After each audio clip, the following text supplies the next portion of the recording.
আসসালামু আলাইকুম প্রিয় দর্শক, আবিদার লাইফস্টাইল চ্যানেলে আপনাদের সবাইকে স্বাগতম। আমার ভিডিওটি আপনারা পুরোটা দেখবেন।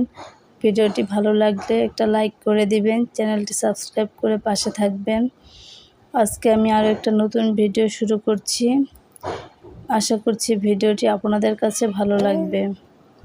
মাস শেষ হওয়ার আগেই কি আপনার সংসারে টাকা শেষ হয়ে যায়?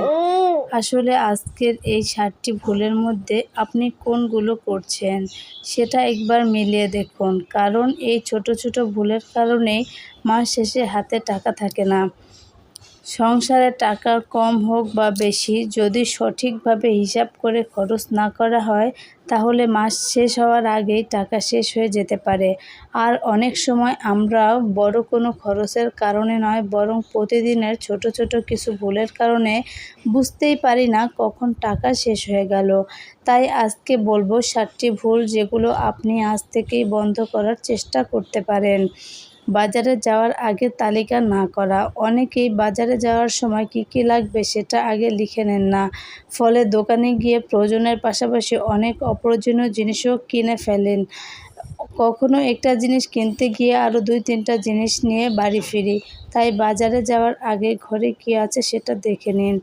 তারপর একটি ছোট তালিকা তৈরি করুন, আর চেষ্টা করুন তালিকার বাইরের জিনিসগুলো প্রয়োজন না হলে না কিনতে।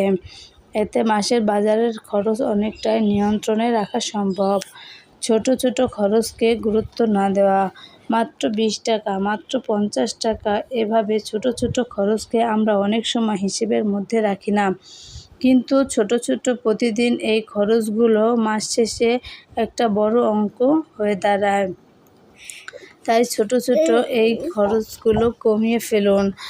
প্রয়োজন না থাকলেও শুধু অফার দেখে কেনাকাটা বন্ধ করুন।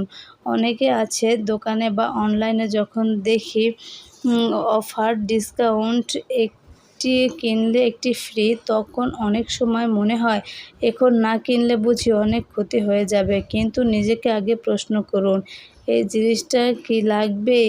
যদি প্রয়োজন না হয়, ছাড় পেলেও সেটা কিনবেন না, কারণ 500 টাকা খরচ করে 50% ছাড় পাওয়া মানে 500 টাকা বাঁচানো নয়, বরং প্রয়োজন না থাকলে পুরো টাকাটাই খরচ হয়ে গেল। ঘরে খাবার থাকা সত্ত্বেও বাইরে গিয়ে খাবার কেনা একটা সংসারের খরচ বাড়ানোর অন্যতম কারণ হতে পারে। ঘরে রান্না করা খাবার আছে, কিন্তু হঠাৎ বাইরে থেকে কিছু খাবার কিনে ফেললাম।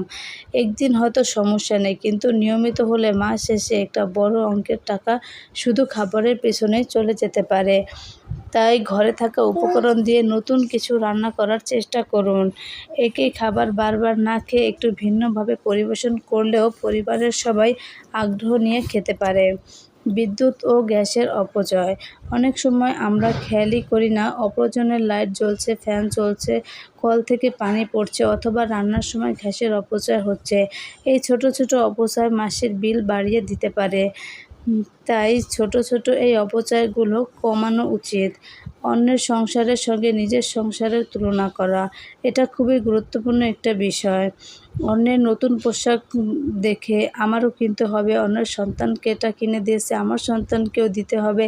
এভাবে অন্যের সঙ্গে প্রতিযোগিতা করতে গেলে সংসারে অনেক বড় অঙ্কের টাকা চলে যাবে। তাই এই প্রতিযোগিতা থেকে বেরিয়ে আসতে হবে। মাসের শুরুতে পুরো টাকা খরচ করে না ফেলে কিছু টাকা সঞ্চয় করে আগে সরিয়ে রাখতে হবে। তাহলে দেখা যাবে কি যত খরচই করা হোক কিছু না কিছু টাকা বেঁচে যাবে।